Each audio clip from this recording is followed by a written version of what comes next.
Do you know just how powerful the Death Crystal is? When Morty wears it, not only can he easily defeat anyone who attacks him, but he can also slice a police car into pieces on the spot. Instantly transformed into the ultimate warrior, even evil Morty is no match for him. And just by touching it, he can see the path of his own death. So Rick decided to go collect the Death Crystal, only to be attacked by crystal poachers. Rick then placed the Death Crystal on his head, and used the crystal's ability to foresee death to successfully dodge all attacks, before effortlessly wiping them all out. After witnessing the crystal's miraculous power, Morty secretly took a piece. Soon, Morty saw all the different ways he could die.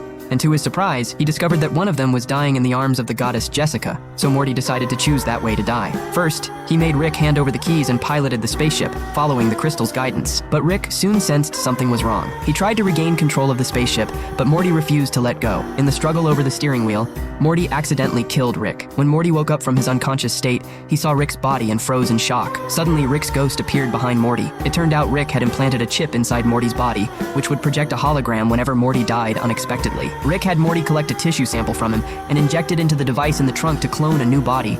But the very next second, Morty realized that creating a clone of Rick meant he'd lose his chance to meet his crush, Jessica. So Morty quickly closed the hatch and sped away in his spaceship.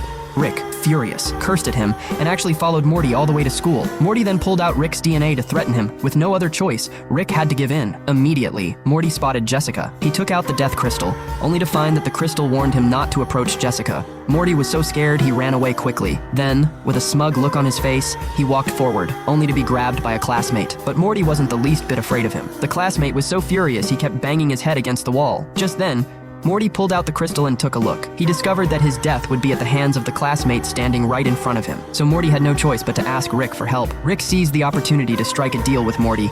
He would bring him back to life once the mission was complete. He then took Morty to the garage. Morty quickly found the button for the armory and unlocked it in no time. The armory immediately appeared. Morty quickly donned all his gear. He then located his classmate. The classmate immediately swung a chain at him, but Morty sent him flying into the air. Seeing this, the other classmates immediately charged at Morty. Unexpectedly, Morty easily took them all down. Just then, the police arrived on the scene. Morty used his weapon to slice the police car in half right there. But soon, he was surrounded by the arriving police cars. Morty, however, didn't panic in the slightest. He rapidly unleashed a barrage of attacks against the police. The incident continued to escalate, with the media reporting on it extensively. The situation spiraled completely out of control. Large numbers of military personnel surrounded Morty in tight circles.